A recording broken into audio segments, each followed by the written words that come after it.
মান ক্বারাআ হারফান মিন কিতাবিল্লাহি ফালাহু বিহি হাসানাতুন ওয়াল হাসানাতু বিআশরি আমসালিহা লা আকুলু আলিফ লাম মিম হরফুন ওয়ালাকিন আলিফুন হরফুন ওয়া লামুন হরফুন ওয়া মিমুন হরফুন। আল্লাহ নবী সাল্লাল্লাহু আলাইহি ওয়াসাল্লাম জানায় দেয়, দুনিয়ার মানুষ, তোমরা যারা দুনিয়ার মধ্যে আসো, আমি আল্লাহর হাবিব জানায় দিলাম, আল্লাহর যেই বান্দা আল্লাহর কোরআন থেকে একটি হরফ তেলাওয়াত করবে, আল্লাহ রাব্বুল আলামিন তার ওই বান্দার আমলনামায় 10টি সওয়াব বৃদ্ধি করে দিবে।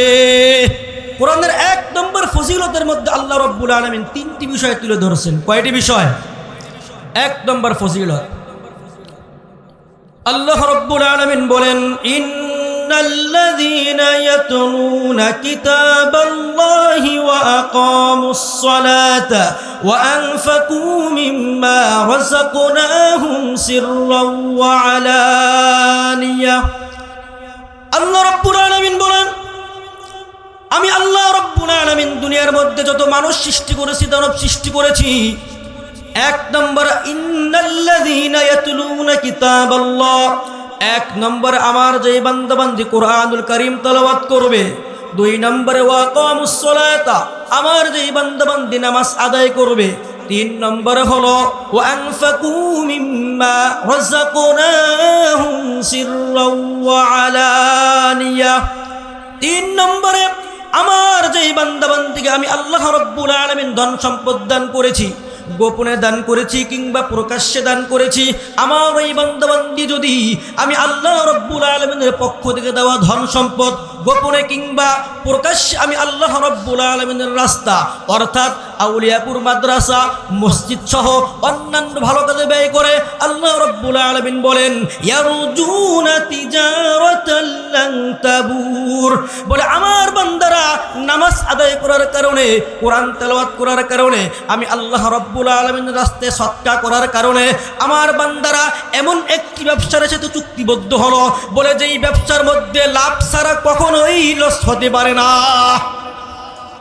মুহতারাম হাজিরিন, তাহলে আল্লাহর সাথে ব্যবসায় চুক্তিবদ্ধ হতে হলে, আচ্ছা আমাদের এই বাংলাদেশে চাউল ব্যবসায়ী, ফল ব্যবসায়ী, বিভিন্ন ধরনের ব্যবসায়ী আছে কি নাই? কতক্ষণ আছে কি নাই? প্রত্যেকটা ব্যবসায়ী প্রতি সিজনেই লাভ করে এমন কোন নজির দুনিয়ার বুকে কেউ দেখাতে পারবেন? হয়তো এই বছর লাভ হবে, আগামীতে লস হবে, অথবা এই বছর লস হবে, আগামীতে লাভ হবে। বিষয়টা তো এরকমই, কথা বলেন ঠিক কিনা? কিন্তু আল্লাহ বলেন, আমার যেই বান্দা নামাজ পড়বে, কোরআন তেলাওয়াত করবে, আমি আল্লাহর পক্ষ থেকে দেওয়া ধন সম্পদ মাদ্রাসা মসজিদে দান করবে, উলামায়ে কেরামদেরকে দান করবে, মাদ্রাসা শিক্ষার জন্য মাদ্রাসা তালিবুল ইলম ছাত্রদেরকে, অসহায় গরিবদেরকে, এতিমদেরকে দান করবে। আল্লাহ রাব্বুল আলামিন বলেন, আমার এই বান্দারা এমন একটি ব্যবসার সাথে চুক্তিবদ্ধ হলো, বলে যেই ব্যবসার মধ্যে চুক্তিবদ্ধ হওয়ার কারণে আমি আমার বান্দাদেরকে দুনিয়ার মধ্যেই 2টা পুরস্কার দিব। সুবহানাল্লাহ। আল্লাহ রাব্বুল আলামিন বলেন, আমার বান্দারা নামাজ কেন আদায় করে, কোরআনুল কারীম কেন তেলাওয়াত করে, আমি আল্লাহ রাব্বুল আলামিনের রাস্তায় কেন দান করে? আল্লাহ রাব্বুল আলামিন বলে 2টি কারণে। বলেন কয়টি কারণে? 1 নম্বর কারণ হলো লিইউয়াফিয়াহুম উজুরাহুম। 1 নম্বর কারণ হলো, বলে আমার বান্দারা দুনিয়ার বুকে যতদিন বসবাস করবে, আমি আল্লাহ রাব্বুল আলামিন তাদের প্রতিদানকে পূর্ণভাবে দান করে দিব। সুবহানাল্লাহ। 2 নম্বর হলো ওয়ায়াজিদাহুম মিন ফাদলি, আমি আল্লাহ রাব্বুল আলামিন যখন আমার ওই বান্দা বান্দিকে অনুগ্রহ করব, আমি আল্লাহ তাআলা আমার ওই বান্দা বান্দির উপর অনুগ্রহ পর্যায়ক্রমে বৃদ্ধি করতে থাকবো। মুহতারাম হাজিরিন, তাহলে বলেন তো, কোরআন তেলাওয়াত করলে, নামাজ পড়লে, আল্লাহর রাস্তায়, এই যে আউলিয়াপুর মাদ্রাসা নতুন মসজিদ হইতেছে, এই মাদ্রাসা এবং মসজিদে দান করলে আমাদের লাভ না ক্ষতি? জোরে করেন, লাভ না ক্ষতি? তাহলে আপনারা আল্লাহর সাথে ব্যবসা করতে হলে যেই চুক্তিবদ্ধ, এর মধ্যে একটা হলো বেশি বেশি দান করা, সদকা করা। কথা বলেন ঠিক কিনা? তাহলে আমরা বেশি বেশি দান সদকা করবো তো ইনশাআল্লাহ? মুহতারাম হাজিরিন, তাহলে এটা হলো 1 নম্বর ফজিলত। এখন আসেন 2 নম্বর ফজিলত, কথাগুলো ভালো করে বুঝবেন। আল্লাহর হাবিব সাল্লাল্লাহু আলাইহি ওয়াসাল্লাম একবার সাহাবায়ে কেরামদেরকে নিয়ে বসছেন। সাহাবায়ে কেরামদেরকে বলতেছেন, সাহাবায়ে কেরাম তোমরা কি জানো তোমরা সহ আমি নবী যখন থাকবো না, কিয়ামত পর্যন্ত আগত প্রত্যেকটা উম্মত মুহাম্মাদের মধ্যে সবচাইতে উত্তম ব্যক্তি কারা হবে? সাহাবায়ে কেরাম বলেন, ইয়া রাসূলুল্লাহ, ইয়া হাবিবাল্লাহ, আপনি আমাদেরকে জানিয়ে দেন যে কিয়ামত পর্যন্ত যত আপনার উম্মত আসবে এদের মধ্যে যারা দুনিয়ার মধ্যে শ্রেষ্ঠত্ব অর্জন করবে, সবচাইতে দামি বলে আল্লাহ তাআলা ঘোষণা করবে, তারা কারা? নবী বলেন, খায়রুকুম মান তাআল্লামাল কুরআন ওয়া আল্লামা। সুবহানাল্লাহ। হাদিসের মধ্যে আসছে, নবী বলেন, খায়রুকুম মান তাআল্লামাল কুরআন ওয়া আল্লামা। আল্লাহর হাবিব সাল্লাল্লাহু আলাইহি ওয়াসাল্লাম জানায়া দেয়, দুনিয়ার মানুষ, আউলিয়াপুর গ্রামবাসী, সিলারচর ইউনিয়ন, মাদারীপুর সদর থানা, তোমরা কি জানো তোমাদের মধ্যে সবচাইতে উত্তম ব্যক্তিকে? আল্লাহর নবী জানায়া দেয়, যেই ব্যক্তি কোরআন শিখে এবং অপরকে শিক্ষা দেয়, আমি নবীর ঘোষণা অনুযায়ী আল্লাহ রব্বুল আলামিন দুনিয়ার মধ্যে তাদেরকেই শ্রেষ্ঠত্ব দান করবে।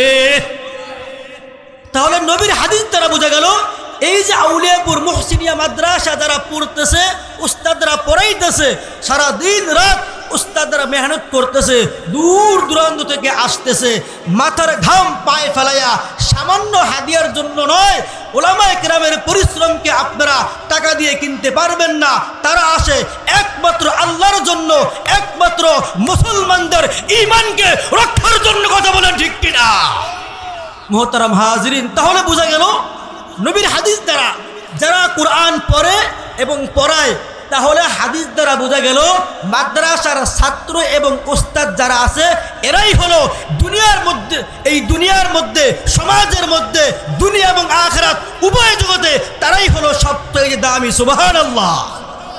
তাহলে এই শ্রেষ্ঠত্ব দান করতে হলে, এই শ্রেষ্ঠত্বের অধিকারী হতে হলে আমাদের বাচ্চাদেরকে, সন্তানদেরকে, নাতি নাতনিদেরকে মাদ্রাসায় ভর্তি করা দরকার আছে কি নাই? মুহতারাম হাজিরিন, সেজন্য এই 2 নম্বর ফজিলতের অন্তর্ভুক্ত হতে হলে আমাদেরকে মাদ্রাসায় পড়তে হবে। আমাদের ছেলে মেয়েদেরকে মাদ্রাসায় ভর্তি করানোর মাধ্যমে কোরআন এবং হাদিসের শিক্ষায় শিক্ষিত হতে হবে। কথা বলেন ঠিক কিনা? মুহতারাম হাজিরিন, আরেকটা ফজিলত বলে আমি অন্য আলোচনায় যাব। দেখেন, আল্লাহর হাবিব সাল্লাল্লাহু আলাইহি ওয়াসাল্লাম আমাদের জন্য কত বড় অফার করে দিয়েছেন। এদিকে তাকান, এদিকে তাকান। আমি আপনাদেরকে প্রশ্ন করতে চাই, এখানে আপনারা যারা আছেন সবাই কি কুরআনুল কারীম সঠিকভাবে পড়তে পারেন? কথা আপনারা বোঝেন নাই। এদিকে তাকান, এখানে আপনারা যারা আছেন সবাই কি কুরআনুল কারীম সঠিকভাবে তেলাওয়াত করতে পারেন? মুহতারাম হাজিরিন, দেখেন, যদি কোনো মানুষ একটা অক্ষর তেলাওয়াত করে, এখানে আমরা যারা আছি সবাইকে যদি বলা হয় আপনারা সবাই আলিফ বলেন, আলিফ এমন কেউ পারবে না বলতে? এখানে এমন কেউ আছে? সবাই আলিফ বলতে পারবে, পারবেন ইনশাআল্লাহ আপনারা? মুহতারাম হাজিরিন, নবী বলেন, মান ক্বারা হরফাম মিন কিতাবিল্লাহি ফালাহু বিহি হাসানাতুন ওয়াল হাসানাতু বিআশরি আমসালিহা লা আকুলু আলিফ লাম মিম হরফুন ওয়ালাকিন আলিফুন হরফুন ওয়া লামুন হরফুন ওয়া মিমুন হরফুন। আল্লাহ নবী সাল্লাল্লাহু আলাইহি ওয়াসাল্লাম জানায় দেয়, দুনিয়ার মানুষ, তোমরা যারা দুনিয়ার মধ্যে আছো, আমি আল্লাহর হাবিব জানায় দিলাম, আল্লাহর যেই বান্দা আল্লাহর কোরআন থেকে একটি হরফ তেলাওয়াত করবে, আল্লাহ রব্বুল আলামিন তার ওই বান্দার আমলনামায় 10টি সওয়াব বৃদ্ধি করে দিবে। নবী বলেন, লা আকুলু আলিফ লাম মিম। দুনিয়ার মানুষ, তোমরা গভীরভাবে শুনো, লা আকুলু আলিফ লাম মিম, আমি নবী বলি না আলিফ লাম মিম 3টি একত্রিত একটি অক্ষর, ওয়ালাকিন, বরং আমি নবী তোমাদেরকে জানায় দেই, লাকিন আলিফুন হরফুন, আলিফ একটা হরফ, ওয়া লামুন হরফুন, লাম একটা ভিন্ন হরফ, ওয়া মিমুন হরফুন, মিম আরেকটি ভিন্ন হরফ। আল্লাহর হাবিব জানায় দেয়, আলিফ বা তা সা জিম হা খ দাল জাল, এইরকম ভাবে আল্লাহর যেই বান্দা বান্দা আলিফ থেকে নিয়ে ইয়া পর্যন্ত 29টি হরফ তেলাওয়াত করবে, আল্লাহ রাব্বুল আলামিন তার ওই বান্দার আমলনামায় 290 নেকি সাথে সাথে বৃদ্ধি করে দিবে। তাহলে যারা আমরা কোরআন একেবারেই পড়তে পারি না, আলিফ বা তা সা জিম হা খ দাল জাল এইগুলো তো আমরা অবশ্যই পড়তে পারি, কথা বলেন ঠিক কিনা? যদি একটা হরফের বিনিময়ে আল্লাহ পাক রব্বুল আলামিন আমার আপনার আমলনামায় 10টি সওয়াব বৃদ্ধি করে দেয়, তাহলে বলেন যারা 5 ওয়াক্ত নামাজ পড়ে, সুন্নত পড়ে, অন্যান্য নফল নামাজ আদায় করে, প্রত্যেক নামাজে ফরজ নামাজের প্রথম 2 রাকাতে সূরা ফাতিহার সাথে অন্য সূরা অবশ্যই পড়তে হয়, এবং সূরা ফাতিহা অন্যান্য সূরা না ছাড়া সূরা ফাতিহা কিন্তু ওয়াজিব বলেন, সুন্নত বলেন, নফল বলেন, ফরজ বলেন, প্রত্যেক রাকাতে সূরা ফাতিহা পড়তে হয় কি হয় না? তাহলে যারা আমরা সূরা ফাতিহা প্রত্যেক ওয়াক্তে নামাজে পড়ি, 5 ওয়াক্ত আমরা যারা নামাজ পড়ি, তাহলে বলেন তো আল্লাহ রাব্বুল আলামিন তার ওই বান্দার আমলনামায় কি পরিমাণ সওয়াব জমা করে দেয়, সুবহানাল্লাহ। মুহতারাম হাজিরিন, তাহলে বলেন তো এই কোরআন পড়লে আমাদের লাভ আছে কি নাই? জোরে করেন, আছে কি নাই? মুহতারাম হাজিরিন, এটা গেল 3 নম্বর ফজিলত। 4 নম্বর ফজিলত, মুহতারাম হাজিরিন, নবীজি সাল্লাল্লাহু আলাইহি ওয়াসাল্লাম বলতেছেন, দুনিয়ার মানুষ তোমরা কি একেবারে অল্প আমল করে তোমরা কি জান্নাতে যেতে চাও? সাহাবায়ে কেরাম বলেন, ইয়া রাসূলুল্লাহ, ইয়া হাবিবাল্লাহ, আপনি আমাদেরকে জানায়া দেন, আমরা তো দুর্বল মানুষ, আমরা বেশি আমল করতে পারবো না, আমরা বড় আমল করতে পারবো না, এমন আপনি কিছু আমল আমাদেরকে জানায়া দেন। বলে যে অল্প আমল করলে আল্লাহ রাব্বুল আলামিন আমাদেরকে সাথে সাথে জান্নাত দিয়ে দিবে। আল্লাহর হাবিব জানায়া দেয়, মান ক্বারা আয়াতুল কুরসি দুবুরা কুল্লি সালাতিন মাকতুবা লাম ইয়ামনাহু মিন দুখুলিল জান্নাতি ইল্লাল মাউত। সুবহানাল্লাহ। নবীজি সাল্লাল্লাহু আলাইহি সাল্লাম জানিয়ে দেন, দুনিয়ার বুকে আল্লাহর যেই বান্দা 5 ওয়াক্ত নামাজের পরে আয়াতুল কুরসি পাঠ করবে, আল্লাহর হাবিব জানিয়ে দেয় আল্লাহর ওই বান্দা মৃত্যুবরণ করতে দেরি হবে, আল্লাহ রাব্বুল আলামিন তার ওই বান্দাকে জান্নাতে প্রবেশ করাইতে দেরি হবে না। সুবহানাল্লাহ। এখন অনেকে মনে করে যে 5 ওয়াক্ত নামাজের পরে আয়াতুল কুরসি পড়ব। এখন 5 ওয়াক্ত নামাজ কি পড়ে না পড়ে? কথা বোঝেন নাই? অনেকে মনে করবে 5 ওয়াক্ত নামাজের পরে আমরা কোরআন তেলাওয়াত করব, আয়াতুল কুরসি পাঠ করব। এখন আপনারা এইটা মনে করেন না যে ফজরের আজান দিয়ে দিছে, নামাজ শেষ হয়ে গেছে, 7টা বাজে, খাওয়ার আগে আমি আয়াতুল কুরসি পাঠ করি। আপনাকে আল্লাহ রাব্বুল আলামিন জান্নাতে দিবে দূরের কথা, আপনি জান্নাতের ঘ্রাণও শুনতে পাবেন না যতক্ষণ না পর্যন্ত আপনি নামাজ আদায় করে আয়াতুল কুরসি পাঠ না করবেন। কথা বলেন ঠিক কিনা? মুহতারাম হাজরিন, এখানে অনেক চিল্লাচিল্লি হচ্ছে। যারা যুবক ভাইরা আসো, আমার আহ্বান থাকবে, অনেক যুবক দেখতেছি আমরা গাড়ির তলে পড়ে মারা যায়, অনেক যুবক আমি দেখতেছি বিভিন্নভাবে মারা যাইতেছে, গাড়ির তলে পড়তেছে, অ্যাক্সিডেন্ট হইতেছে। এটা একটা জান্নাতের বাগান। এই বাগানের ফজিলত কি? আমি আজকে কোনো সূচনা বলি নাই, কারণ সময় কম। তারপর আমি একটা কথা মাঝখানে বলি, যেহেতু আমার অনেক যুবক ভাইরা এখানে বিশৃঙ্খলা করতেছে, হাঁটতেছে, এটা একটা মজলিস, জান্নাতের বাগান। যদি কারো হাঁটার দ্বারা, যদি কোনো কথার দ্বারা এই মাহফিলের সৌন্দর্য নষ্ট হয়, তাহলে এর জিম্মাদার কিন্তু ওই ব্যক্তির উপর আসবে।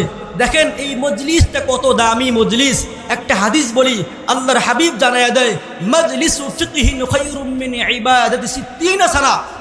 আল্লাহর নবী বলেন, যদি কোনো মুসলমান কোনো ফিকহের মজলিসে, অর্থাৎ যেই মজলিসে কোরআনের কথা হয়, হাদিসের কথা হয়, এই মজলিসে যদি কেউ বসে, কোরআন শোনে, হাদিস শোনে, আল্লাহ রাব্বুল আলামিন ওই বান্দার আমল নামায় 60 বছর পর্যন্ত নফল ইবাদত করার সওয়াব বৃদ্ধি করে দেয়। সুবহানাল্লাহ। তাহলে এখানে আমরা যারা আছি, আমাদের অনেকের বয়সও 60 বছর হয় না, কথা বলেন ঠিক কিনা? রাগ গোসা, হিংসা বিদ্বেষ ছেলে বাবার সাথে হয়, ছেলে মার সাথে হয়, স্বামী স্ত্রীর মধ্যে হয়, বন্ধু বন্ধুর সাথে ঝগড়া ফাসাদ থাকেই, হিংসা বিদ্বেষ থাকেই। কিন্তু যখন কোরআনের কথা হবে, ইসলামের কথা হবে, নবীর আদর্শ নিয়ে আলোচনা করা হবে, তখন আমরা সকলে এক থাকবো। কথা বলে ঠিক কিনা? মুহতারাম হাজিরিন, তাহলে এখানে আমরা যারা আছি, অনেকের বয়স 60 বছরও হয় নাই, কিন্তু নবী বলেন এই জান্নাতের বাগানে যারা বসবে, যুবক হোক, যুবতী হোক, বৃদ্ধ হোক, বৃদ্ধা হোক, নারী হোক, পুরুষ হোক, ছেলে হোক, মেয়ে হোক, যারাই আল্লাহর এই জান্নাতের বাগানে বসবে, আল্লাহ পাক রব্বুল আলামিনের রাসূল বলে দেন আল্লাহ তাআলা ওই বান্দার আমল নামায় 60 বছর নফল নামাজ পড়লে, কোরআন তেলাওয়াত করলে যেই সওয়াব হবে ওই পরিমাণ সওয়াব এই 1 ঘন্টা 2 ঘন্টা মজলিসে বসার দ্বারা আল্লাহ রব্বুল আলামিন তার ওই বান্দার আমল নামায় লিপিবদ্ধ করে দিবে। সুবহানাল্লাহ।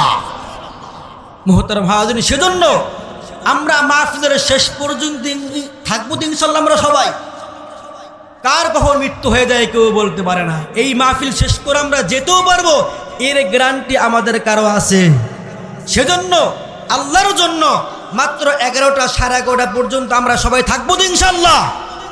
মুহতারাম হাজিরিন, তাহলে 4 নম্বর ফজিলত বললাম, যেই ব্যক্তি 5 ওয়াক্ত নামাজের পরে কোরআন তেলাওয়াত করবে অর্থাৎ আয়াতুল কুরসি পাঠ করবে, আল্লাহ রব্বুল আলামিন তার ওই বান্দার আমল নামায় 60 বছর আল্লাহ পাক রব্বুল আলামিন তার ওই বান্দার আমল নামায় এক একটা হরফের বিনিময়ে 10টা নেকি বৃদ্ধি করে দিবে। সুবহানাল্লাহ।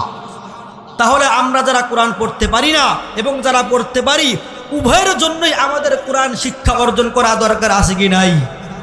মুহতারাম হাজিরিন, এই জন্য যারা আমাদের যাদের ছেলে আছে, মেয়ে আছে, নাতি আছে, নাতনি আছে, আমরা যেন আমাদের ছেলে মেয়েকে এই আউলিয়াপুর মহসিনিয়া মাদ্রাসায় ভর্তি করার মাধ্যমে তাদেরকে আমরা কোরআন শিখাইতে পারি, হাদিস শিখাইতে পারি, ইসলামের শিক্ষা শিক্ষিত করতে পারি। আল্লাহ তাআলা আমাদের সকলকে সেই তৌফিক দেন, সবাই বলি আমিন।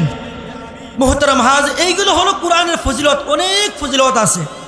যেহেতু আপনারা অনেক সময় বসে আছেন, হয়তো অনেকেই ধৈর্যহারা হয়ে গেছেন, এই জন্য আমি সময় আলোচনা লম্বা করব না, যেহেতু প্রধান অতিথি আরও একজন আছে। সেজন্য আমি সংক্ষিপ্তভাবে এমন কিছু কথা বলবো যেই কথাগুলো আমাদের প্রত্যেকের জন্য জরুরি। আমি যে কথাগুলো বলতেছি, বলেন এখানে কোনো বানোয়াট কোনো কথা আছে? এই 4-5টা বিষয় বললাম, 5টা বিষয়ের মধ্যে কোরআন আছে, হাদিস আছে।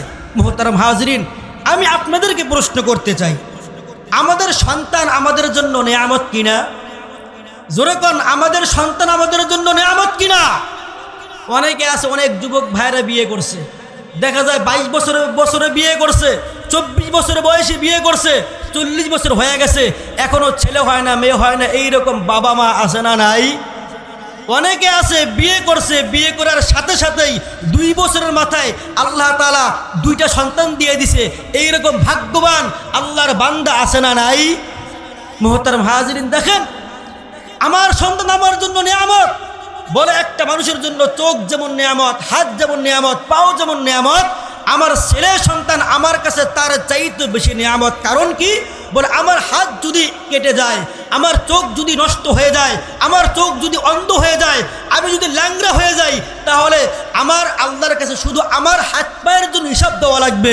কিন্তু আমার জীবদ্দশায় যদি আমার ছেলে মেয়ে নষ্ট হয়ে যায়, মাদকাসক্ত হয়ে যায়, কোরআন না বোঝে, ইসলাম না বোঝে, আল্লাহর কাছে আমাকে আমার ছেলের জন্য জবাবদিহি করতে হবে। কথা বলেন ঠিক কিনা? সেজন্য আমরা আমাদের ছেলেদের যে আমানত, এই আমানত আমরা যথার্থভাবে আমরা পালন করবো তো ইনশাআল্লাহ। দেখেন আল্লাহ রাব্বুল আলামিন কুরআনুল কারীমের মধ্যে কি সুন্দরভাবে বুঝাইতেছেন, যেই বান্দা শুকরিয়া আদায় করবে তার নিয়ামতকে বাড়ায় দিবে, আর যেই বান্দা শুকরিয়ার নাফরমানি করবে আল্লাহ পাক রব্বুল আলামিন তাকে কঠিন আযাবের মধ্যে গ্রেফতার করবে। নাউজুবিল্লাহ। ভালো করে বুঝেন, আল্লাহ রাব্বুল আলামিন বলেন لئن شكرتم لأزيدنكم ولئن كفرتم إن عذابي لشديد। আল্লাহ রাব্বুল আলামিন বলেন, দুনিয়ার মানুষ, আমি আল্লাহ রাব্বুল আলামিন তোমাদেরকে দুনিয়ার বুকে পাঠাইছি। আমি আল্লাহ তাআলা তোমাদেরকে দুনিয়ার বুকে এমনি পাঠাই নাই। আল্লাহ রাব্বুল আলামিন বলেন, আমি আমার যে বান্দা বান্দীকে পাঠাইছি, আমি তাকে হাত দিছি, পাও দিছি, চক্ষু দিছি, সব কিছু আমি আল্লাহ রাব্বুল আলামিন দিয়েছি। আল্লাহ রাব্বুল আলামিন বলেন, আমার যেই বান্দারা আমি আল্লাহর পক্ষ থেকে নিয়ামত পাওয়ার পরে শুকরিয়া আদায় করবে, আল্লাহ বলেন লাইন শাকারতুম লাযীদান্নাকুম, আমার বান্দা আমার নিয়ামত পাওয়ার পরে শুকরিয়া আদায় করলে আমি আল্লাহ রাব্বুল আলামিন আমার ওই বান্দা বান্দির নিয়ামতকে আরো বৃদ্ধি করে দিব। ওয়ালাইন কাফারতুম ইন্না আযাবি লাশাদীদ। আল্লাহ রাব্বুল আলামিন বলেন, আর আমার যেই বান্দা বান্দি আমি আল্লাহর পক্ষ থেকে নিয়ামত পাওয়ার পর, ছেলে পাওয়ার পর, মেয়ে পাওয়ার পর, গাড়ি বাড়ি টাকা পয়সা সৌন্দর্য সব কিছু পাওয়ার পর আমি আল্লাহ রাব্বুল আলামিনকে ভুলে যাবে, নামাজ পড়বে না, রোজা রাখবে না, হজ ফরজ হলে হজ করবে না, যাকাত দিবে না, মাদ্রাসা দান করবে না, অন্যান্য ভালো কাজে টাকা পয়সা ব্যয় করবে না, আল্লাহ রাব্বুল আলামিন বলেন আমার এই বান্দা নাফরমানি করার কারণে ইন্না আযাবি লাশাদীদ, আমি আমার ওই বান্দার থেকে নিয়ামত ছিনিয়ে নিব, পাশাপাশি আমি আমার ওই বান্দাকে কঠিন আযাবের মধ্যে লিপ্ত করে দিব। নাউজুবিল্লাহ। তাহলে বোঝা গেল আল্লাহ আমাদেরকে যখন যেভাবে রাখেন সেভাবেই প্রত্যেকের আলহামদুলিল্লাহ আল্লাহ পাক রব্বুল আলামিনের শুকর আদায় করা। কথা বলেন ঠিক কিনা? মুহতারাম হাজরিন, দেখেন যদি আমরা শুকরিয়া আদায় করে কি লাভ আর শুকরিয়া আদায় না করলে কি ক্ষতি, এই ব্যাপারে বুখারী শরীফের মধ্যে একটা হাদিস আসছে। সবাই শুনবেন তো ইনশাল্লাহ? কথা বলেন, বলবো? দেখেন শুকরিয়া করলে কি লাভ আর আল্লাহর নাফরমানি করলে, অকৃতজ্ঞতা প্রকাশ করলে আল্লাহ তাআলা কঠিন আযাবের মধ্যে, শাস্তির মধ্যে আমাদেরকে গ্রেফতার করবেন। এর জ্বলন্ত প্রমাণ আল্লাহর হাবিব সাল্লাল্লাহু আলাইহি ওয়াসাল্লাম বুখারী শরীফের হাদিসের মধ্যে আল্লাহ পাক রব্বুল হাবিব জানায় দেয়। দেখেন আল্লাহ পাক রব্বুল আলামিন বনি ইসরায়েলের 3 ব্যক্তিকে পরীক্ষা করার জন্য আল্লাহ তাআলা একজন ফেরেশতাকে বনি ইসরায়েলের 3 ব্যক্তির নিকট পাঠাইছেন। কোন ব্যক্তির নিকট? বনি ইসরায়েলের 3 ব্যক্তির কাছে আল্লাহ রব্বুল আলামিন একজন ফেরেশতাকে পাঠাইছেন। তো ফেরেশতা যখন গেলেন প্রথম ব্যক্তির কাছে গেছেন। প্রথম ব্যক্তি হলো কুষ্ঠরোগী। বলেন কি রোগী? প্রথম ব্যক্তি হলো কুষ্ঠরোগী। দ্বিতীয় ব্যক্তি হলো টেকো মাথা, মাথায় চুল নাই। তৃতীয় ব্যক্তি হলো অন্ধ, চোখে দেখে না। আলোচনা ভালো করে বুঝেন, মাত্র 5 মিনিট ভালো করে বুঝেন। দেখেন আল্লাহর হাবিব যখন হাদিসের মধ্যে বলতেছেন, সাহাবায়ে কেরাম ঝরঝর করে কান্না করতেছেন। আজকে আমি আপনি কান্না করব দূরের কথা, আমাদের মধ্যে অনুশোচনাই আসে না। কারণ হলো আজকে আমাদের মধ্যে নামাজ নাই, আল্লাহর ভয় নাই, আল্লাহ পাক রব্বুল আলামিন হাবিবের মহব্বত ভালোবাসা আমাদের মধ্যে নাই। আমাদের অন্তর নষ্ট হয়ে গেছে, আমাদের অন্তরের মধ্যে তালা মেরে দিছে। সেজন্য যত কোরআন পড়বেন, নামাজ পড়বেন, নবীজির ঘটনা শুনবেন, বলবেন, আল্লাহ রব্বুল আলামিন আমাদের অন্তরকে বেশি করে জাগ্রত করে দিবে। বলেন সুবহানাল্লাহ। আল্লাহ রব্বুল আলামিন বনি ইসরায়েলের 3 ব্যক্তিকে পরীক্ষা করার জন্য আল্লাহ রব্বুল আলামিন ফেরেশতাকে প্রথম ব্যক্তি অর্থাৎ কুষ্ঠরোগীর নিকট পাঠাইলেন। ফেরেশতা গিয়ে বললেন, ভাই তুমি কান্না করতেছো, তোমার কি সমস্যা? তুমি আমাকে বলো, দেখি আমি তোমার সমস্যা সমাধান করতে পারি কিনা। বলে, ভাই আমার একটা জিনিসের সমস্যা। বলে কি? বলে আমার সারা শরীর কুষ্ঠরোগ হয়ে গেছে, আমার শরীর, আমার হাত পা সব কিছু পইচা গেছে, আমি মানুষের সাথে ঘোরাফেরা করতে পারি না। আজকে বন্ধু আমাকে জায়গায় দেয় না, আমার স্ত্রী, আমার সন্তান আমাকে জায়গায় দেয় না, আমি লোকালয়ে ঘোরাফেরা করতে পারি না। আল্লাহ রাব্বুল আলামিন যদি আমার সুন্দর চামড়া এবং আমার সুন্দর দেহ দান করতো, কতই না ভালো হইতো। মুহতারাম হাজির, সঙ্গে বলতেছি, ওই ফেরেশতা ওই ব্যক্তির হাতটি বুলাইয়া দেয়। আল্লাহ রাব্বুল আলামিন সাথে সাথে ওই বান্দার সুন্দর চামড়া এবং রং বৃদ্ধি করে দেয়। সুবহানাল্লাহ। 2 নম্বর, ওই ফেরেশতা যেই ব্যক্তিটিকে বাদ ওই ব্যক্তির নিকট গেল, যাওয়ার পরে বলল, ভাই তোমার কি ইচ্ছা? তোমার মধ্যে পেরেশানি দেখা যায়, তুমি কেন কান্না করতেছো? বলে, ভাই আমার মাথায় চুল নাই, আমার মাথা টেকো, আমার চুল গজায় না। আজকে আমার মাথায় চুল না থাকার কারণে আমার বন্ধুরা আমারে ঘুরতে নেয় না। আমি আমার বন্ধুর কাছে গেলে, আমার বান্ধবীর কাছে গেলে আমার বন্ধু বান্ধব আমাকে জায়গায় দেয় না, আমাকে নিয়ে টিটকারি করে, টাউকা মাথা, তুই আমাদের সাথে আসবি না, তোর ভাল দেখা যায় না। বলে, আমার মনে খুব কষ্ট, আমার যদি আমার বন্ধুর মতো ভালো চুল হইতো কতই না ভালো হইতো। ওই ফেরেশতা ওই ব্যক্তির মাথায় হাত বুলাইয়া দেয়। আল্লাহ রাব্বুল আলামিন তার ওই বান্দার মাথায় সুন্দর চুল গজাইয়া দেয়। সুবহানাল্লাহ। 3 নম্বরে তৃতীয় ব্যক্তি, অর্থাৎ বলে যেই ব্যক্তি অন্ধ, দেখতে পায় না, ওই ব্যক্তির কাছে গেছে। যাওয়ার পরে বলে, ভাই তোমার কি চাহিদা বলো। বলে আমার একটার চাহিদা, আমার কোনো চাহিদা নাই। বলে কি চাহিদা? বলে আমার যদি আমি সুন্দরভাবে দেখতে পারতাম। আল্লাহ রাব্বুল আলামিন আসমান বানাইছেন, জমিন বানাইছেন, এত সুন্দর নিয়ামত, আমি যদি আল্লাহর নিয়ামতগুলো দেখতে পারতাম কতই না ভালো হইতো। ওই ব্যক্তি, ওই ফেরেশতা ওই অন্ধ ব্যক্তির হাতে চোখ বুলাইয়া দেয় আল্লাহ রাব্বুল আলামিন, সাথে সাথে ওই অন্ধ ব্যক্তির চোখে দৃষ্টি ফেরাইয়া দেয়। এরপরে ফেরেশতা প্রথম ব্যক্তিকে বলল, ভাই তোমার সুন্দর রং হয়েছে, সুন্দর চামড়া হয়েছে, এখন তোমার কোনো চাহিদা আছে কিনা? বলে হ্যাঁ, আমার একটা জিনিসের চাহিদা, সেটা হলো আমার যদি একটি গর্ভধারিণী উটনি থাকতো, উটনি অনেক ভালো হইতো, আমি এই উটনি দিয়ে আমি আমার জীবিকা নির্বাহ করতাম, জীবনযাপন চালাইতাম। ওই ফেরেশতা প্রথম ব্যক্তিকে একটি উট দিয়ে দিল। দ্বিতীয় ব্যক্তির কাছে আসছে, বলে ভাই তোমার কি চাহিদা? বলে আমার যদি একটা গাভী থাকতো, আমি এই গাভীর মাধ্যমে দুধ বিক্রি করে আমি আমার জীবন যৌবন চালাইতাম। তৃতীয় ব্যক্তির কাছে গেছে, ভাই তোমার কি চাহিদা? বলে আমার যদি একটা ছাগল থাকতো, ছাগি থাকতো, তাহলে আমি এই ছাগির মাধ্যমে আমি আমার জীবিকা নির্বাহ করতাম। বলে পর্যায়ক্রমে প্রথম ব্যক্তিকে উটনি দেওয়া হলো, দ্বিতীয় ব্যক্তিকে গাভী দেওয়া হলো, তৃতীয় ব্যক্তিকে ছাগল দেওয়া হলো। এরপরে যখন আল্লাহ রাব্বুল আলামিন ওই ফেরেশতাকে দীর্ঘদিন কিছুদিন পর আবার ওই তিন ব্যক্তির নিকট পাঠাইছে। প্রথম ব্যক্তির নিকট যাওয়ার পরে বলে, ভাই আমার নাম অমুক, ভালো করে বোঝেন, বলে আমার নাম অমুক। মানে ফেরেশতা মানুষের আকার ধারণ করে আসছে পরীক্ষার জন্য, কারণ তার মাথায় চুল ছিল না, গায়ে কুষ্ঠ রোগ ছিল, চোখে দেখতে পাইতো না। এখন উটের মালিক হয়েছে, গাভীর মালিক হয়েছে, ছাগলের মালিক হয়েছে। এখন আল্লাহ তাআলা তাদের পরীক্ষা করতে যায়। আসলে আমি দেখি যে আমার বান্দারা এত সুন্দর নিয়ামত পাওয়ার পরে আমি আল্লাহকে ভুলে গেছে নাকি আমি আল্লাহকে মনে রাখছি। সেজন্য আল্লাহ তাআলা আবার ওই ফেরেশতাকে পাঠাইছে। সুবহানাল্লাহ বলেন। আল্লাহ রাব্বুল আলামিন ওই তিন ব্যক্তিকে পরীক্ষা করার জন্য আল্লাহ তাআলা ওই ফেরেশতাকে পাঠাইছেন। প্রথম ব্যক্তির কাছে গেছেন, যাওয়ার পরে বলে, ভাই বলে কি? বলে তুমি কে? বলে আমার নাম আব্দুল করিম। বলে তোমার বাড়ি কোথায়? বলে আমার বাড়ি মাদারীপুর সদর। বলে কোন গ্রামে? বলে আমার আউলিয়াপুর গ্রামে। বলে আমি আউলিয়াপুর থেকে আসছি, রাত হয়ে গেছে, আমার গাড়ি নাই, আমি গাড়ি পাই না, বাড়ি পাই না। আমি যেই গাড়ি আনছিলাম গাড়ি হারায় গেছে, টাকা পয়সা যা আনছিলাম খাওয়া শেষ। এখন যে আমি আউলিয়াপুর যাব, আউলিয়াপুর যাওয়ার মতো আমার টাকা নেই, খাবার নাই, কিছু নাই। তুমি যদি আমাকে একটা উট দিতা, এই উটের মাধ্যমে এই উট বিক্রি করে আমি আমার গন্তব্যে পৌঁছাইতাম। ওই ব্যক্তি বলে, না না, আমি তোমাকে চিনি না, আমি তোমাকে জানি না, তোমাকে আমার এই উটের পাল থেকে একটা উটও দেওয়া হবে না।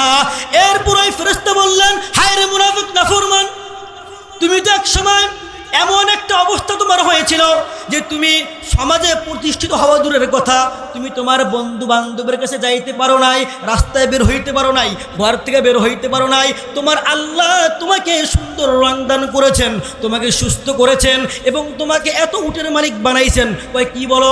না না, এই সমস্ত ধাপ্পাবাজি কথা আমি শুনবো না, আমি প্রত্যেক সূত্রে সম্পত্তির মালিক, আমার কোনো রোগঠোক হয় নাই। ওই ফেরেশতা বলল, নাফরমান, তুই যদি আল্লাহর নাফরমানি করে থাকিস, আল্লাহ তাআলা তোকে ওই রকম করে দেখ তুই যে এরকম ছিলি। ঠিক একটু পরেই দেখা গেল ওই ব্যক্তির সব কিছু সে ধ্বংস হইয়া ওই ব্যক্তি আগের মতো হয়ে গেছে। কোন নাউজুবিল্লাহ। কিসের কারণে? কিসের কারণে? কিসের কারণে? আল্লাহ নাফরমানি করার কারণে, ঠিক কিনা? দ্বিতীয় ব্যক্তির কাছে গেছে, একই কথা। দ্বিতীয় ব্যক্তি বলে, ভাই কি বলতে তুমি এই কথা? আমি হলাম এই আউলিয়াপুরের চেয়ারম্যানের পোলা, আমি কি তোমার মতো খয়রাতি নাকি মিয়া? আমি চেয়ারম্যানের পোলা, এমপির পোলা, মন্ত্রীর পোলা, আমি আমার প্রত্যেক সম্পত্তিতে আমি টাকার মালিক হয়েছি। আমার চুল স্টাইল করা চুল, মেসি মার্কা চুল আগে থেকেই আছে, তোমায় আমাকে দেওয়া নাই। আল্লাহ বলতে কে, রব বলতে কে, কাউকে আমি চিনি না।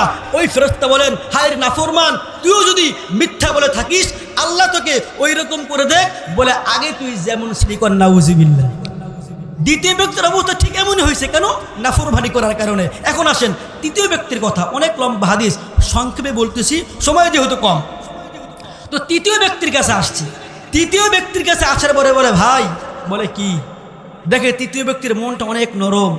বলে, ভাই আমি টাকা পয়সা যা আনছিলাম আমার বস্ত্রহীন সব শেষ হয়ে গেছে, খাবার দাবার নাই।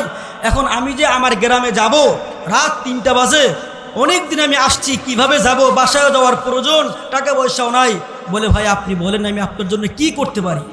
মানে মানুষের কথাই বোঝা যায় আসলে কে খারাপ কে ভালো। কথা বলেন ঠিক কিনা? এরপরে বলে ভাই আপনার কি দরকার আমাকে বলেন। বলে এই যে আপনার ছাগলের পাল, এই ছাগলের পাল থেকে আমি কি মাত্র একটা ছাগল নিতে পারি? বলেন সুবহানাল্লাহ বলেন।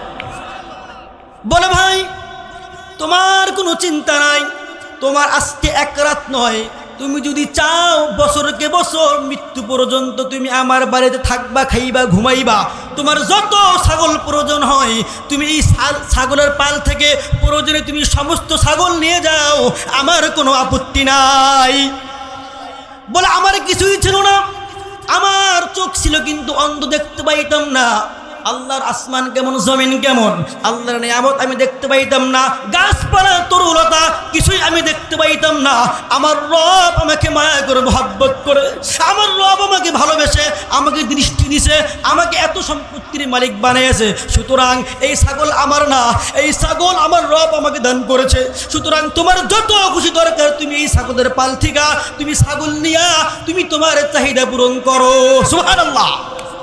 আল্লাহ রাব্বুল আলামিন ফেরেশতা বলে ভাই আল্লাহ রাব্বুল আলামিন তোমার প্রতি খুশি হয়ে গেছে, তোমার এখন যেই পরিমাণ আছে আমি বলে দিলাম তোমার রব তোমাকে তার চাইতেও বেশি বৃদ্ধি করে দিবে। সুবহানাল্লাহ। এখন যদি আপনাদেরকে এরকম পরীক্ষা নেওয়া হয় কয়জনে পাস করবেন? হাত তোলেন, হাত তোলে না, আর সবাই হাত তোলেন ইনশাআল্লাহ। সবার পাস করার কি নিয়ত নাই? যদি বলা হয় এই মাদ্রাসার জন্য মসজিদের কাজ চলমান, আমাকে আমার এই মসজিদের জন্য 2000 টাকা 5000 টাকা দেন, হায় রে ভাই আপনি দিবেন দূরের কথা, আল্লাহ যদি আপনার টাকা কবুল না করে, আপনার সাধ্য নাই 1 টাকা আপনি দিবেন, আল্লাহ কবুল করলে আপনি রিক্সাওয়ালা, ভ্যানওয়ালা, সিএনজিওয়ালা, রিক্সাওয়ালা, ড্রাইভারওয়ালা, একজন সামান্য শ্রমিক, যদি আপনি আল্লাহ পাক রব্বুল আলামিনের প্রিয় বান্দা হন, আল্লাহ আপনার দান কবুল করে, তাহলে একজন রিক্সাওয়ালার থেকেও টাকা আল্লাহ তাআলা বের করে আনবে। কথা বলেন ঠিক কিনা? মুহতারাম হাজিরিন, তাহলে কি বললাম? এই হাদিস দ্বারা কি বুঝাইলাম? যে আল্লাহ তাআলা আমাদেরকে যে নিয়ামত দিছে, আমার ছেলে, আমার মেয়ে, আমার সন্তান আমার জন্য নিয়ামত, এই নিয়ামতের যথার্থ কি করা? ব্যবহার করা। মুহতারাম হাজিরিন, হাদিসটা এই জন্য বললাম, গত বৃহস্পতিবার মাহফিল ছিল নরসিংদী। দেখেন ওয়াল্লাহি ওয়াল্লাহি করে বলতেছি, একই কথা আমি ওখানেও বলছি। এক ব্যক্তি আসছে, কয় হুজুর, বলে কি মুরব্বী, বয়স মোটামুটি 70 বছর, আমাকে বলে বাবা আমার তো মনে হয় তুমি আমার ছেলের বয়সী, তোমার বয়স তো মনে হয় 25-26 বেশি হবে না। আমি বললাম চাচা আমার বয়স 31 রানিং। যাই হোক তুমি আমার তারপর ছেলের ছোট, একটা কথা বলতে পারি? আমি বলি বলেন। বলে আমার ছেলে ঘরে আসে, আমার কথা শোনে না, ছেলের মার কথা শোনে না, নামাজ পড়ে না, রমজান মাসে রোজা রাখে না, বিয়ে করছে বউর খেদমত করে না, ছেলে মেয়েও হয়েছে, আমি খরচ চালাইতেছি, কথা মোড়ে গেলে শোনেই না, কি করা যায়? আমার কি দোষ? আমি বললাম চাচা এই যে আপনার সন্তান আপনার কথা শোনে না, আল্লাহর নাফরমানি করে, আপনার নাফরমানি করে, এই দায়ভার একমাত্র আপনার, এর পিছনে অন্য কোনো হাত নেই। কথা বলেন ঠিক কিনা? কারণ কি? বলে বাবা কিভাবে? বললাম আল্লাহ পাক রব্বুল আলামিন কোরআনের মধ্যে বলেন, ওয়া কাদা রাব্বুকা আল্লা তা'বুদু ইল্লা ইয়্যাহু ওয়া বিল ওয়ালিদাইনি ইহসানা ইম্মা ইয়াবলুগান্না ইনদাকাল কিবারা আহাদুহুমা আও কিলাহুমা ফালা তাকুল লাহুমা উফফিন ওয়া লা তানহারহুমা ওয়া কুল লাহুমা কাওলান কারীমা। আল্লাহ রাব্বুল আলামিন, আমি বললাম চাচা এই যে আল্লাহর আয়াত, আল্লাহ বলেছেন তোমার রব এক, তুমি তোমার রবের ফয়সালা মেনে নাও। আল্লাহ সারা দুনিয়ার কোনো মানুষের ফয়সালা তুমি মানবে? তোমার রব এক, ফয়সালা মানবে তুমি একমাত্র তোমার রবের। সুতরাং তোমার রব তোমাকে এই ফয়সালা দিছে, ওই ফয়সালার উপরে তুমি চলো, ওই হুকুমের উপর তুমি চলো। ইল্লা ইয়্যাহু ওয়া বিল ওয়ালিদাইনি ইহসানা, এবং তোমার মা বাবা তোমাকে যে আদেশ করে তুমি তোমার মা বাবার আদেশ তুমি পরিপূর্ণভাবে মেনে নাও। সুবহানাল্লাহ। এই আয়াতের অনেক ব্যাখ্যা, সেটা হলো এর মধ্যে 2টা কথা আল্লাহ পাক রব্বুল আলামিন স্পষ্ট বলতেছেন। প্রথম অংশ হলো আল্লাহর বিধান মানা, 2 নম্বর অংশ হলো পিতামাতার হক আদায় করা। মা বাবা শরীয়ী বিধানের উপর যখন যা যেভাবে বলে ঠিক ওই রকমভাবে মা বাবার খেদমতের পাশাপাশি মা বাবার প্রত্যেকটা কথাকে মেনে নেওয়া। কথা বলেন ঠিক কিনা? মুহতারাম হাজরিন, তাহলে তাকে যখন বললাম এই কথা, বল হুজুর আমি তো আমার ছেলেকে আলেম বানাইতে পারি নাই, আমি তো আমার ছেলেকে কোরআন হাফেজ বানাইতে পারি নাই। বললাম আপনি পারেন নাই, আপনার ছেলেকে পারেন নাই। আপনি আপনার ছেলের নাতিকে ভর্তি করেন, আপনি আপনার মেয়ের ঘরে ছেলের নাতনিকে ভর্তি করেন। আপনার ছেলে নাই, আপনার মেয়ে নাই, নাতি নাই, নাতনি নাই। এলাকায় এদের অসহায়, টাকা পয়সা দিয়ে পড়ার ক্ষমতা নাই, টাকা পয়সা নাই। আপনি কমপক্ষে এদের জন্য মাসে মাসে এই আউলিয়াপুর মাদ্রাসা হুজুর আমি প্রতি মাসে 100 টাকা, 200 টাকা, 500 টাকা, 1000 টাকা দান করব।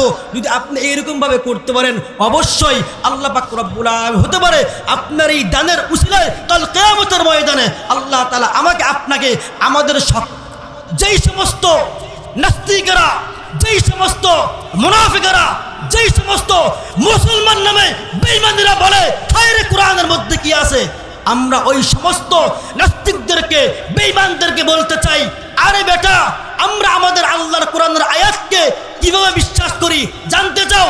আসো, বসো, তোমরা আমাদেরকে শোনো। আজ যদি এই মাদারীপুরের কোনো যুবক বলে, আমাকে এসে বলে, হুজুর আজকের মাহফিলের প্যান্ডেলের উপরের আসমান জমিন রূপান্তরিত হয়েছে, আমি নির্দ্বিধায় বিশ্বাস করে নেব, কোনো প্রকার চিন্তা ভাবনা করব না। যদি কেউ বলে হুজুর আজকের মাহফিলের জমিনটা আসমান রূপান্তরিত হয়ে গেছে, তাও বিশ্বাস করে নেব, কোনো প্রকার চিন্তা করব না, কোনো প্রকার ক্ষোভ প্রকাশ করব না। তবে খোদার কসম করে বলি, যদি কোনো নাস্তিক মুরতাদ কোনো বেঈমানের গোষ্ঠী, কোনো কাফেরের গোষ্ঠী, মাদারীপুর নয় গোটা বিশ্বের কোনো যুবক নয়, সারা বিশ্বের সমস্ত মানুষ যদি আমাকে এসে বলে হুজুর আজকে আল্লাহর কোরআনের দেওয়া একটি আয়াত পরিবর্তন হয়ে গিয়েছে, আল্লাহর কোরআনের দেওয়া একটি সূরা পরিবর্তন হয়ে গিয়েছে, আল্লাহর কোরআনের দেওয়া একটি হরফ পরিবর্তন করা হয়ে গেছে, রক্ত দেব, শহীদ হব, খোদার কসম করে বলি গর্দান থেকে মাথা আলাদা হয়ে যাবে। তারপরেও ওই সমস্ত নাস্তিক, মুরতাদ, বেঈমান, গাঁজাখোরদের কথা বাংলার মুসলমান বিশ্বাস করবে না, করবে না, করবে না। মোহতারাম হাজরিন, পরিষ্কার বলতে চাই, যেই সমস্ত মুসলমান নামে মুনাফিক, নামধারী বেঈমানেরা বলে কোরআনের মধ্যে কি আছে, এদেরকে সতর্ক করার জন্য আমার আহ্বান হলো, আমি এই মাদারীপুর নয় গোটা বাংলাদেশের আলেম, উলামা, ছাত্রদেরকে বলবো, তোমরা দাঁড়িয়ে যাও, সজাগ হও, এই জাতিকে তোমরা সতর্ক করো। এই বাংলাদেশ আমাদের বাংলাদেশ, এই বাংলাদেশ মুসলমানদের বাংলাদেশ। সুতরাং এই বাংলার জমিনে দ্বিতীয়বার কেউ যদি কোরআনের বিরুদ্ধে, ইসলামের বিরুদ্ধে কথা বলতে চায়, এই বাংলার জমিনে কোনো তন্ত্র মন্ত্র বাস্তবায়ন করতে দেওয়া হবে না, হবে না, হবে না। মোহতারাম হাজরিন, পরিষ্কার মনে রাখবেন, আজকে যারা বলে কোরআনের মধ্যে কিছু নাই, মাদ্রাসা শিক্ষার মধ্যে কিছু নাই, হুজুররা বেতন পায় 8,000, 10,000 টাকা, এই কথার মধ্যে গভীর ষড়যন্ত্র, যাতে করে কোনো স্কুল পড়ানোওয়ালা, কোনো মা, কোনো বাবা তার ছেলেকে মাদ্রাসায় ভর্তি না করতে পারে। মাদ্রাসায় ভর্তি হয়ে কোনো ছাত্র, কোনো ছেলে, কোনো মেয়ে, কোনো যুবক, কোনো যুবতী যেন আল্লাহর বিধান সম্পর্কে না জানতে পারে, নবীর মুহাম্মদুর রাসূলুল্লাহ সাল্লাল্লাহু আলাইহি সাল্লামের আদর্শ সম্পর্কে না জানতে পারে, নবী মুহাম্মদ সর্বশেষ নবী, এই কথা বিশ্বাস না করতে পারে। সেই জন্য আজকে আমাদের বাংলার জমিনের কিছু নাস্তিক মুরতাদ মুসলমানদের কোরআন নিয়ে, নবী মুহাম্মদকে নিয়ে ব্যঙ্গ করে কথা বলেন, ঠিক কিনা? মোহতারাম হাজরিন, সর্বশেষ কথা বলে আমি আমার বক্তব্য শেষ করছি। তোমরা যারা উলামায়ে কেরামদেরকে মৌলবাদ বলে গালি দাও, তোমরা যারা উলামায়ে কেরামদেরকে নিয়ে কটাক্ষ করো, পরিষ্কার মনে রাখবা, বাংলার মুসলমান সব সহ্য করবে, কিন্তু কোরআনের বিপক্ষে, ইসলামের বিপক্ষে, নবীর বিপক্ষে কেউ কোনো কথা বললে বাংলার তাওহীদের জনতা বীর্য পরিমাণ ছাড় দেব না। কথা বলেন, ঠিক কিনা?